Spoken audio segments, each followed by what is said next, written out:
Is this thing on? Hi. Hello? Is this thing on? Hi, is this thing on? Is this thing on? Is this thing on? Hi, is this thing on? Are we open?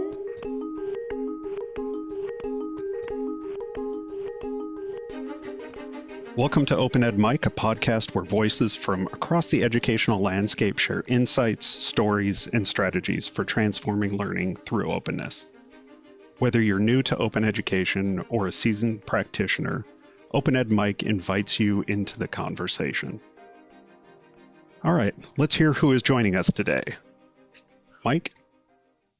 Hi, everyone. It's good to join you again. I'm Mike Mills, recently retired from Montgomery College as the Associate Senior Vice President within Academic Affairs. Brittany? Hi, I am not recently retired and extremely jealous, but Brittany Dudek from the Colorado Community College System in Denver. Kevin? I'm Kevin Corcoran. I can see the finish line for retirement, but I'm not quite there. And I'm from the University of Central Florida down in Orlando. And I'm Zach Claybaugh at Dominican University, just outside of Chicago, Illinois. And I, too, am very jealous of Mike and his retired life and hope someday to be there. I do want to shout out a very special welcome to our guest today, Andrew McKinney. Andrew is the University Director of Research and Publishing Strategies for the City University of New York system, and a nationally recognized advocate for rethinking how higher education values teaching, openness, and academic labor. Andrew's work sits at a critical intersection: open education, labor equity, and tenure and promotion reform. Through his past leadership with the DOERS community and his influential work on reimagining tenure and promotion for open, equitable teaching, Andrew has helped surface a truth many faculty feel but struggle to articulate: that our institutions often say they value innovative, student-centered, and open teaching, while promotion systems quietly reward something else entirely. His scholarship and organizing challenge institutions to align their values with their reward structures, asking hard questions like what counts as scholarly work, who gets credit, and what kind of teaching do we actually want to sustain? In a moment when faculty burnout is high and trust in higher ed is fragile, Andrew's work offers both critique and a path forward. We're thrilled to have a thinker who is helping the field move from rhetoric to reform. Welcome, Andrew. Thank you. Wow, who wrote that? That's like the best intro I've ever gotten. Thanks, Kev. So I mean, from theory to reform or whatever, that was just what you just said. I would love to take credit for some of this, but I don't think I can. Like so much of what's happening in this space and what we did with, I think part of why I'm here is this book, Valuing Tenure and Valuing OER in the tenure promotion process that we produced out of DOERS, this 27 case studies from across the country in Canada, and we had one case study from Nigeria. That was a big project, took a lot of people to get it across the board. I think I can take credit for it originally being my idea, but I don't think I can really take credit for its total execution. And I will say, I had a really interesting conversation with one of my colleagues this morning on the topic of tenure promotion. And, she was describing something that happened at her campus. She's a fellow who's working in my office because I work here at the central office for CUNY. At her campus, she was talking about a process in the tenure promotion there. And I was like, wait, what are you talking about? I actually have no idea what you're talking about. She was like, wait, everybody doesn't do that here? And the answer was no, which is to say, even at my own institution, like I don't have a great handle on this as much as I would like to. When I look at for the City University of New York, right, we are 26 campuses. Whole lot of I work in our Office of Library Services. We're 31 libraries. So 26 campuses, that includes community colleges, includes comprehensives, includes senior colleges, includes graduate schools. In our bylaws, right, for the section on tenure promotion is like 3 sentences, right? There's nothing in there. from a central perspective, from like a university-wide, we're dictating policy stuff. So that means that it's left up to the campuses. And if you are on a campus, that means that's mostly left up to the departments, right? So, one of the things that we struggled with the most from the doers perspective, right? From a group of folks who were doing, jobs like we do, right? Where we're trying to do college-wide, system-wide, statewide, province-wide OER stuff, right? We're trying to, make some kind of intervention, but an intervention into a problem that is really like a departmental level problem, right? So when we originally sort of crafted ideas around it, we were really struggling with like, how do we make suggestions? How do we make sort of policy interventions that don't get immediately taken from like, in my experience, like if you try to push policy down people's throats from a central office, there's pushback, right? So like, how do we give space to departments to really think this through? How do we give them tools to think about this? And so we got to the case studies idea mainly because we thought, people will be interested to hear from a faculty perspective, right? Hear from a departmental perspective. There were some case studies that were, college-wide stuff, but the majority of them were just like a faculty member being like, this is what I did. And I think that's what people really need. So like, back to the, this, I don't think this is false humility, back to this very kind intro. Like I can't take credit for a lot of this stuff. This is because it doesn't happen from my position, right? It happens from inside departments. It happens faculty to faculty member. That's just sort of what the engine of change, I think, really around tenure promotion tends to be. What prompted the focus on this tension between OER, open teaching, and tenure and promotion? Was there something that was creating a disconnect that got you involved and got the DOERS group involved? Yeah, well, I think there's a couple of things. One is, I am blessed to be at an institution that has what we call tax levy money, right? So budget money from the state to incentivize faculty to use OER to create OER, right? But even then, we were seeing faculty sort of say like, well, why should I do this? This isn't that much money. It's not, what I really need is time. What I really need is support from my department to care about doing this, right? So, the early on in DOERS, it would, DOERS is sort of it's an interesting organization, right? It starts off, it's just CUNY, SUNY, the State University of New York, and the University System of Maryland, just three schools getting together who had money at the time to really think about like what can we learn from one another, right? So as the organization starts to grow and we, start talking to other states that have and other university systems that have OER programs, we started to sort of, we have work we could be doing. So we sort of broke out into different working groups. And the working group I was in, we called it at the time building capacity or capacity building. I could never remember which one was which. But basically the remit of that working group was like, all right, we know that there are persistent barriers to sustainability for OER programs, right? And since I had seen and I had had faculty and the way we run our program is at CUNY is each campus has an OER representative, right, who runs it on the campus. And we'd heard back, we call them the reps, right? We'd heard back from our OER reps that faculty were really like, interested in doing something, but especially junior faculty were saying like, well, if I do this, then I can't finish this article. If I do this, I can't, do this service. And then that looks bad in my tenure promotion profile. So why should I do it? Right. So a lot of it was for me, like I was seeing the bubble up from my campus. And then the other thing that was like the other data point that was like what I felt like was the need is like, 2018, 2019, when 2018 was my first year in this job. I felt like on CCC OER, on Lib OER, any of the listservs, you would see, once a month, somebody asking a question of, I have a faculty member or I'm a faculty member who's going up for tenure promotion. Does anybody have an example of how they use their OER work in their tenure promotion dossier, right? So that was, I think, really the origin of why like we saw that need through, both like anecdotal stuff, but then sort of seeing it in the in the community. And then, we tried a couple different things. We created this thing, me and this guy, Deepak Shenoy, who was a consultant that worked with DOERS for a while. And then it was me and Deep and Amanda Coolidge from BC Campus, who now, I guess, is with Pressbooks very recently.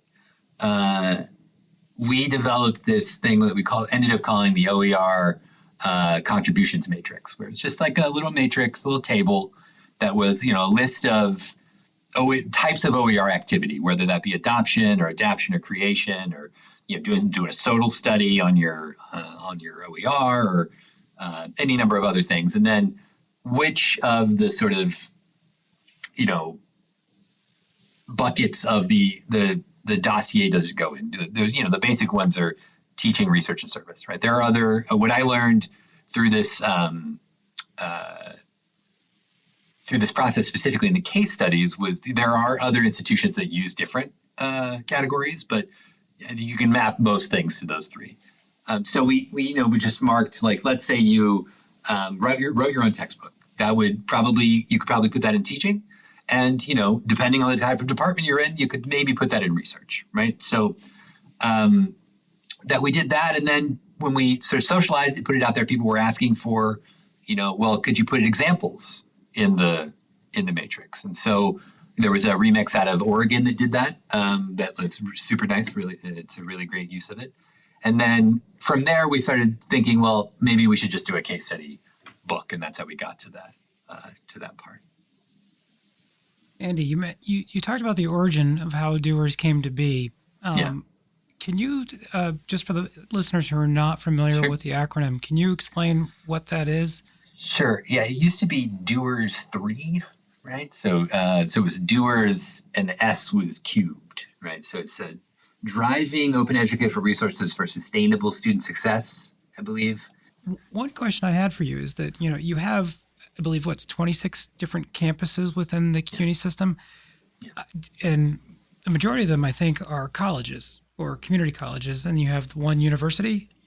No, it's so the way it's everything. So we have 7 community colleges, and then we have 3 comprehensives. That would be these I know. It's Medgar Evers, New York City College of Technology, City Tech, where I worked at for many years, and the College of Staten Island. There are a number of graduate schools and professional schools. So we don't. The City University is the university, right? Everything else is a college or a graduate school. None of them are universities in and of themselves. City University is the only university entity. The reason why I was asking that is, with the different campuses or colleges you have, Yeah. Have you seen a variety of responses for tenure and promotion? Have you seen that certain areas, certain colleges have been more receptive to recognizing faculty work, or have some only recognized when faculty have created OER material only in a textbook format? And I don't know, I'm just wondering if there's a different flavor or different feel based on campus. It really, really depends, right? I think, I've had a couple of our schools, I won't name them, and representatives of those schools tell me when I talk about this, well, that's never going to work here, right? And what I've said to a couple of them is like, well, I've seen it work a couple times here. So I think, people have a tendency to sort of, when there's change, get very like, well, obviously this is never going to work. And if you work in a large public bureaucracy, I think this happens everywhere in big public bureaucracies, people have a tendency to believe that change is not possible, which I don't think is true. I have a thing I say about my institution called the dialectic of CUNY, that is, yes, we do work in a massive public bureaucracy, right? That has a lot of red tape in it and a lot of, it stifles a lot of activity, but it's also too big to police all of that activity. And so there's a lot of stuff that happens at the edges that happens just because a lot of people want to do it and get together and do it, that the university has, at a central office level, has no idea that it's actually happening, right? And so that's the sort of dialectic of business, I think, bigness, excuse me. So I also our community colleges, are, I think, a little bit more invested just in the concept of teaching, like at a more explicit level. That's not to say that our senior college faculty aren't, but because there are quite a few of them that are very dedicated to it. But the sort of pushback against like non-research activity happens less at the community college level. I think that's probably true for most community colleges across the country, right? I think some of our senior colleges are really invested in OER, and ones that, you know, from my perspective, like I'll have a conversation with a campus where I think things are going really well. It seems like they've got tremendous buy-in from the provost's office or from upper level admin. And the message that I'll get from the folks that I'm talking to is like, no, actually, we can't get the provost to talk to us at all. All the provost cares about right now is AI. And so like, I might think they're doing really well, but they don't think they're doing really well. So, you know, so some part of my job is to sort of look at them in the face and say, no, you're doing really well. Like, keep going. It's working really well. At the tenure promotion level, again, I can't say enough about how I don't really think it's school to school. I think it's department to department. I really think that's the case. And, you know, again, like there are departments at some of our senior colleges who are so bought into OER. They are doing course coordination on OER when they are producing new courses. They're doing it OER first. And then at that same school, you know, 2 doors down in another department, they act like they've never heard about it, right? And so that's just, I feel like that's what everybody's experience is. You know, at Open Ed this year, I did a panel with a number of folks from other states that have money, right? One of which was California. It was the California Community College, James Grothklag, great guy. I'm sure we all know James. And yeah, I'm going to brutalize what he said, but basically, you know, a win is getting someone to know what OER means, right? When you're doing this kind of work. And, you know, there are still places like this fiscal year 2017. So academic year 17-18 was the first year that we had $4 million from the state to spend on OER across the system. There are still departments in this institution that have absolutely no idea that this exists, right? And so, you know, to my mind, that's not bad, right? Like that means there's room for growth still.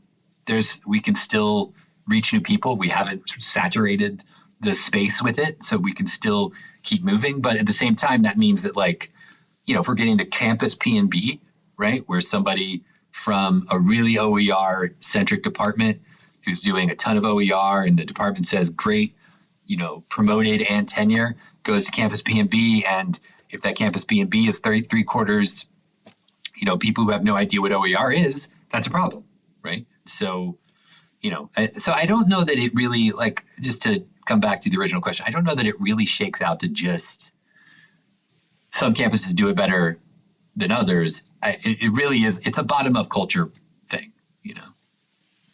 So speaking of culture, do you think that, you know, I recognize that it's really, you know, different department from department, more so than college to college.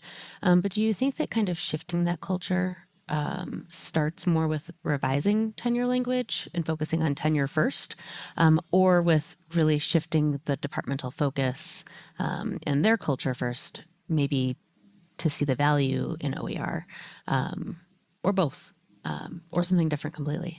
And I think harder? It's both, but like maybe a little bit more of the latter, right? Like, you know, part of my, you know, I've been at CUNY since I was 25 years old. That means I've been here for 20 years.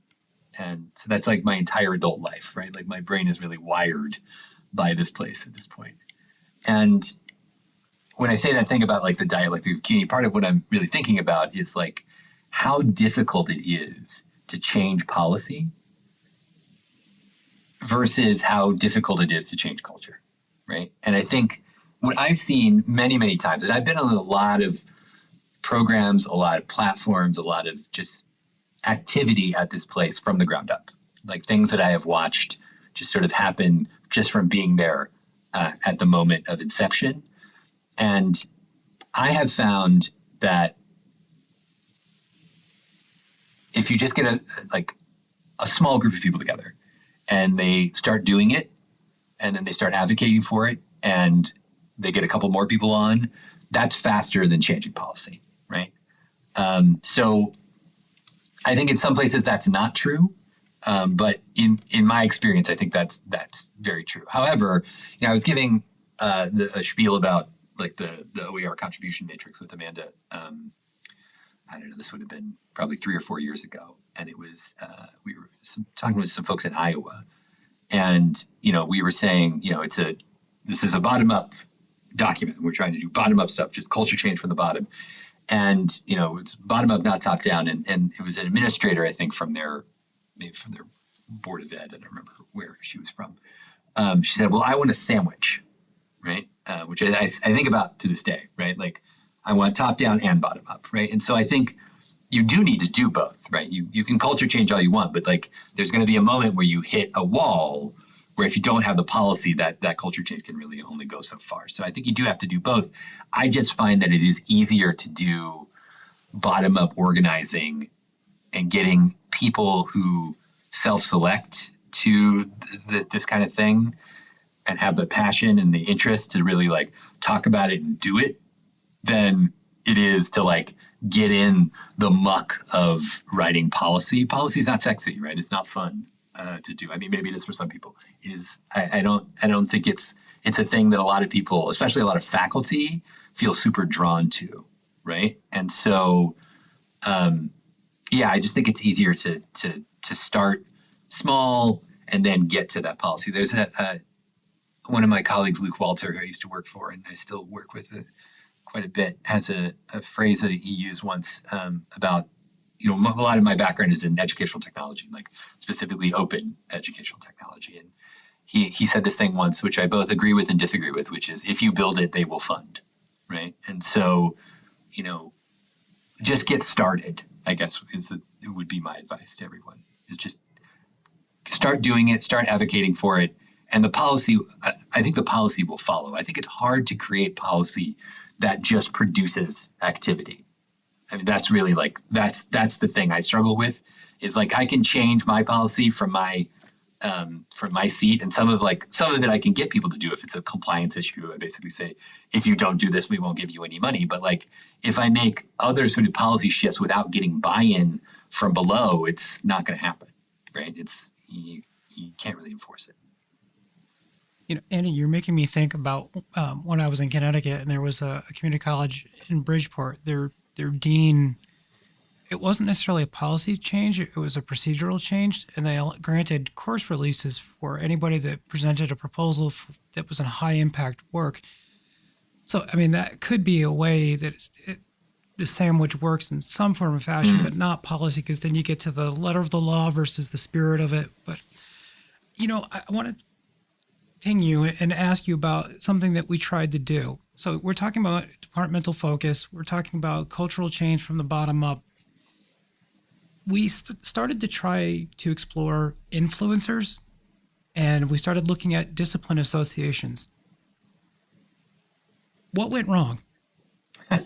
Well, first, for those who don't know, can you explain what we tried to do, and then your best? Sure. Yeah, I think early on in DOERS, that was an early capacity building idea, right? That we would, part of like, because part of the capacity building thing was really, again, how do we institutionalize OER, right? Like, how do we prevent barriers towards people understanding it as like a thing that happens within academia that is valuable and interesting, and people should incorporate it into the way they do things.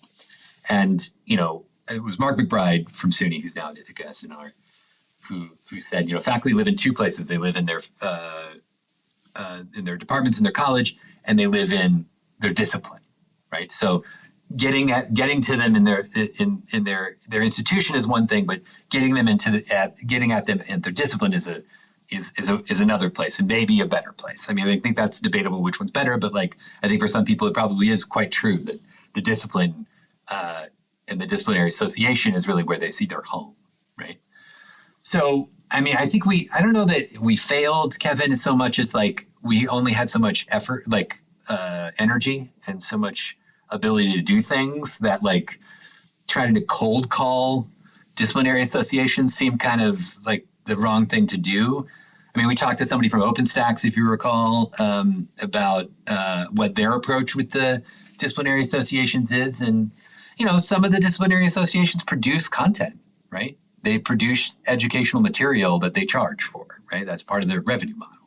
So they're not going to really think greatly about OER, right? So that's one thing. I mean, I think also, at least for me, like conceptually, it was hard for me to say, like, which ones should we go to? Do we have to make a decision as to which discipline we're supposed to go to versus like this more universal approach of the matrix of the case study, which is can hit more things in more places than just going, say, to like, in at least I'm a sociologist by training. Like, yeah, we could have gone to ASA, sure. But like where there's huge impact, right? Like in the STEM disciplines or in even with ELA or MLA, excuse me, where, right? Those are massive organizations, right? And in math and in bio, there's a bunch of organizations. And so and we got some suggestions about which ones to go to. And I'm sure some of them would have been really open to it, no pun intended. But I don't know. I just felt like it felt too daunting to me. That's where I came from. I think it sort of re-emphasizes your stress on grassroots, because we were trying to pitch to the association. And then I think towards the end, we started to readjust and say, well, which faculty are leaders within that discipline association that could bring it forward? And yeah. Andy, I want to jump back to the AI conversation, sure, if you will. And honestly, I don't think we've had an episode of this podcast since we started that hasn't touched on AI. Last month, we had David Wiley on focusing on OER and AI.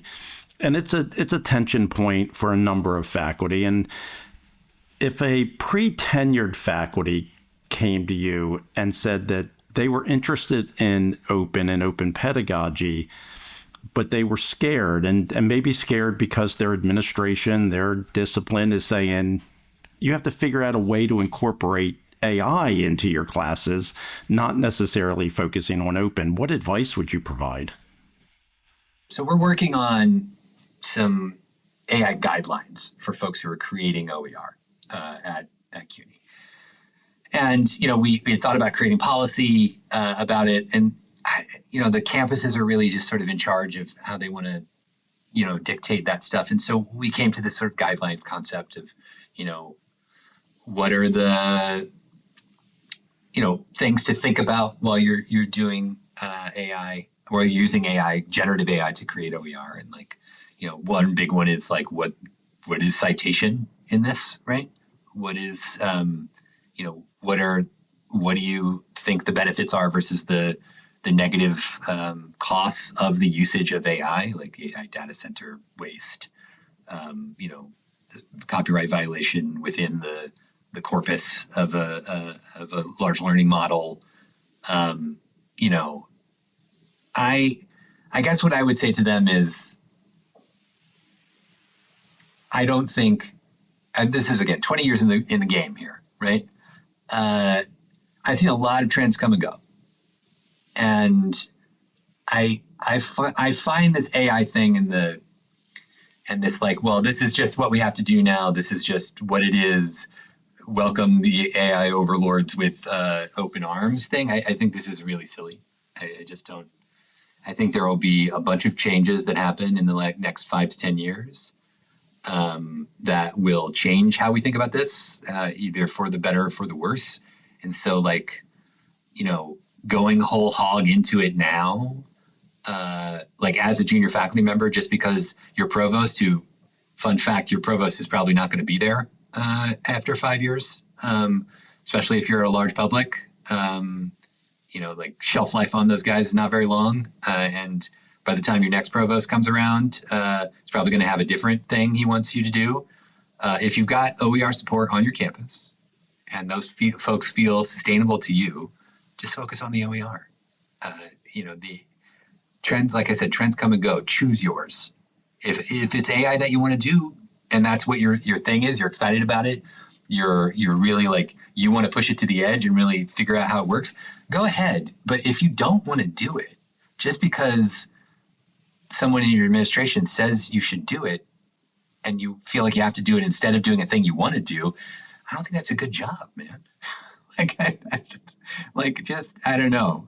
I say this thing about faculty that is maybe slightly pejorative, but I mean it with love. I think the majority of people who are faculty, maybe not the majority, but a good chunk of people who became faculty, went and got a PhD in this thing that they love to think about. Because they didn't really want anybody to tell them what to do for the rest of their lives, right? They wanted to be the person who was the expert, who taught people about the thing, and they wanted to be that person. And I think that's great. And I don't think that person should have to be dictated to by upper level admin about what their priorities about where their research or where their teaching should go. That might be controversial. You mentioned something earlier about community colleges and kind of the focus on teaching. And I think that kind of dovetails into a little bit with what you're talking about now about how many faculty don't likely want to use AI in the creation of their work, right? But I'm interested to know, specifically with community colleges or any other institution where there may not be tenure and promotion, how do you see OER kind of playing into that conversation? Because, I work at a community college system office. We have 13 community colleges here in Colorado. And, that's something, how do we show the value aside from just cost savings and things like that? So it's easy when you can point towards tenure and promotion, but I'm interested to know kind of if you've had those conversations or, what those conversations look like. Yeah, I work at a closed shop, unionized institution, right? And we're all in the same collective bargaining unit, and tenure promotion guidelines, therefore, what little that we have apply to all of us, right? And so I don't interact with regularly an institution that doesn't have tenure promotion as a part of its labor force, right? We do have one institution that's a little bit different, our School of Professional Studies, which is, it's our online only school. Like a lot of online only schools, they are sort of, there's a slightly more top down where you have your kind of like tier of people who are creating content, setting curriculum, and then a set of adjuncts who are, just teaching that curriculum that's been produced, right? I think I would always argue that, cost savings is important and it's something that we need to think about. And I think the sort of anti-profit motive element of OER is extremely important, contrary with some folks would argue. However, I do think that the innovative teaching element is a really important one, right? I think that's where we need to go towards both the idea that faculty who are invested in cost savings for their students are often going to be people who are invested in innovative teaching models, right? Who are invested in really the concept of student success and getting students across the line however they possibly can, right? But I also think if we take, that open educational practice as a sort of larger umbrella around OER, there are plenty of people who are going to be doing OER who want to do open pedagogy, right? And open pedagogy is going to be not only innovative teaching practice, but it's going to be training students to think of themselves, right, as knowledge creators and not just knowledge receivers, right? And that's the thing that we try to emphasize. We have a couple campuses that are deeply, deeply invested more in open pedagogy, less in like, okay, we're using an OpenStax textbook, we're just replacing stuff because we're cost savings, right? One of our campuses, BMCC, Jean Amaral, who's the rep there, who's tremendous and a real advocate and a real thinker, her whole concept is explode the classroom, ditch the textbook, right? We don't even need to be doing this. We can be, if we're getting into OER, if we're getting open pedagogy, we can be doing completely different pedagogical models, right? And so I think for places where, if we're trying to get beyond just textbook savings, right, we're getting into we teach differently here, right? We do things differently. We are able to produce, in our classrooms, we are able to do more productive things, more innovative things, more things that empower our students in a different fashion. than what a textbook would do, right? And so, I think I think there's a lot of people in the OER world, and that includes not just faculty and administrators and campus people, but people in the vendor world who I think are interested in OER for a variety of reasons, one of which is sort of this platform stuff, right? Where we're talking about, and that could be Lumen, that could be My Open Math, that could be WebWork. There's like a whole world of that stuff, right? Where we're thinking about, well, I don't even know if people call it this anymore because I haven't heard this term in like 3 or 4 years, but like adaptive learning platforms, right? Like where we're doing, we're adapting to students, and like that obviously, meshes with the AI stuff really, really well. But I think there's quite a few people in the OER world who are more interested in like slower forms of teaching, more empowering forms of teaching that aren't about, something outside of the student interacting with the student in a way that, in a very behaviorist psychology way, manipulates the student towards, and I mean that very neutrally, the word manipulation, towards a certain outcome, right? I think there are a lot of people in OER who see OER as a space for the student to run their own journey towards a learning outcome of their own design, right? Like I went to Hampshire College for undergrad. It's a no grades, no majors, alternative school in Western Mass.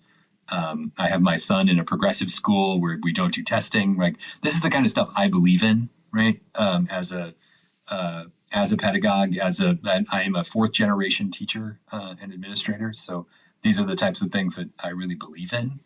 And so if I am advocating for what's the value of OER beyond cost savings, Brittany, I'm looking towards the radical potential of OER, right? To empower students, to give them a sense of what is possible through their own intellects, right? And not how they can sort of learn concepts better via a machine interface. I really love that answer, Andy. Thank you. Okay, so we are coming towards the end of our session today. I did want to, can I take a big picture question? So if we were to fast forward, let's say 10 years, and your work has truly succeeded, what feels different about how teaching is valued in higher education in that case? Wow. Yeah,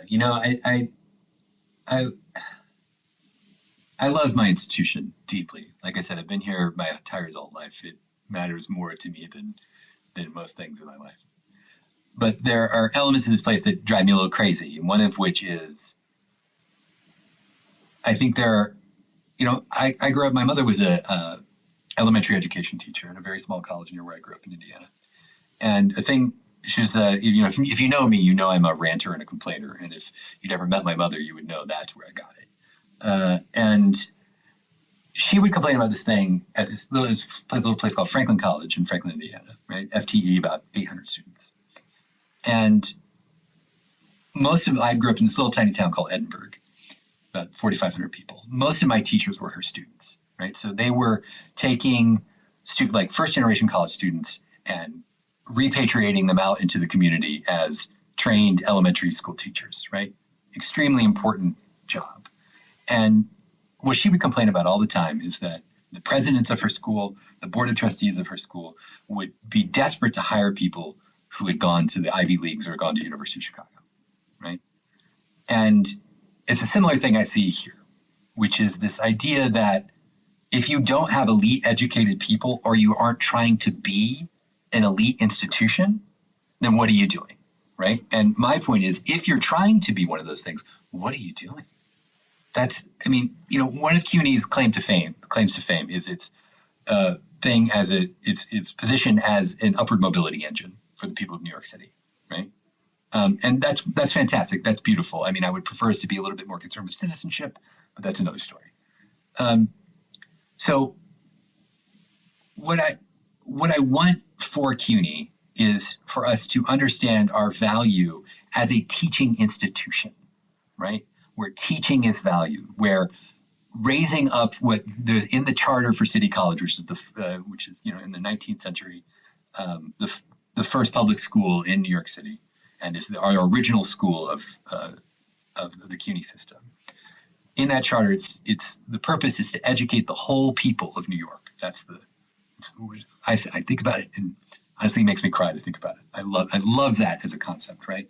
And so, what that means to me is we are teaching the whole people of New York, right? That's the purpose of higher ed in my mind, is to teach the people of your community. And in 10 years, what I would love to see, do I think this is going to happen? No. But would I love to see this? Yes. That your college, wherever you are, especially if you're in a public, because that's near and dear to my heart. If you're at a public, that your institution values teaching as the purpose of the institution, right? I know that there's research money that's flowing into the institution that prevents us about thinking about this, right? There's revenue problems that we have to think about. There's all sorts of different things, right? But what I want to see, what brought me to OER is that purpose, right? We are streamlining our students into this course. We're giving them first day access. We're not adding extra costs to them to come into our courses. We're bringing them in with open arms, with open content, right? And, if we're doing open pedagogy, then we're training them to be scholars. We're training them to be knowledge producers.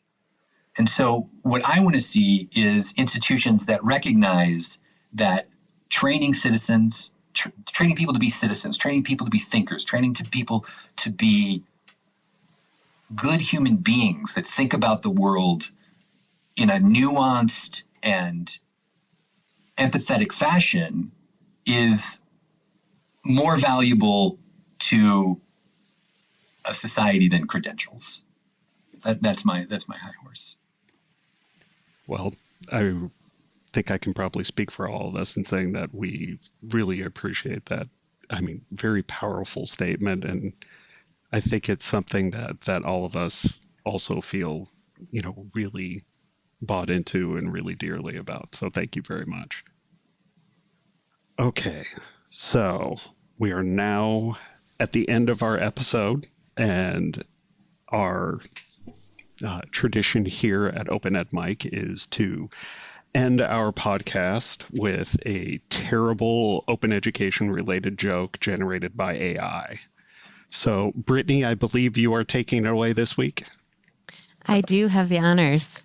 So, what did the Open Education Resource say to the Paywall Journal? You've got issues, and they cost $49.99 each. Oh, my gosh. I feel like it's $49.99 per article. Per article, yes. More accurate. Yeah. We just need AI to get with the times. In either case, it's a bad joke. It is. Very bad. It Very is. bad. Well, Andy, thank you so much for joining us today. And with that, everyone, the mic is closed.